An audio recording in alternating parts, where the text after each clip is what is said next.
Hausawa suka ce abu namu maganin akwabe mu, babu wanda za ya hana mu.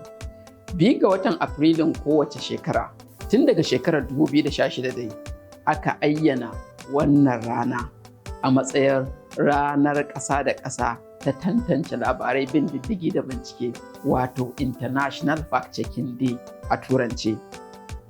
Wannan dai tantance labarai aiki ne da muke a alƙalanci, wato ana yin shi ne domin tabbatar da cewa al'umma sun sami ingantaccen labari, wato labarin da babu ƙarya ko kuma kauda hankali, ko kuma an yi shi ne domin haddasa husuma a cikin al'umma.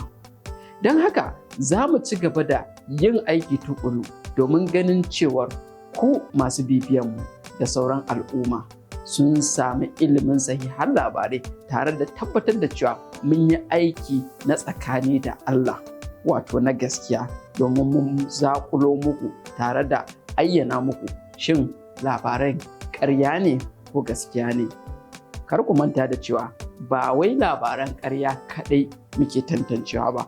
A wasu lokutan idan labarai sun kasance na gaskiya amma kuna da tababa a kai, mukan yi bincike tare da kawo muku alƙaluma da bayanai sahihai daga waɗanda abin ya shafa, da ma alƙaluman da suke a intanet a sahihan gurare, domin tabbatar da cewar labarin ko ikirarin ƙarya ne ko gaskiya ne.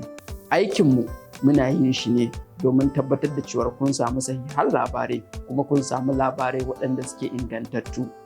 A yanda ake gabatar da wannan biki, mu a alƙalanci za mu ce ku ci gaba da bibiyar mu domin kare kanku daga labaran ƙarya.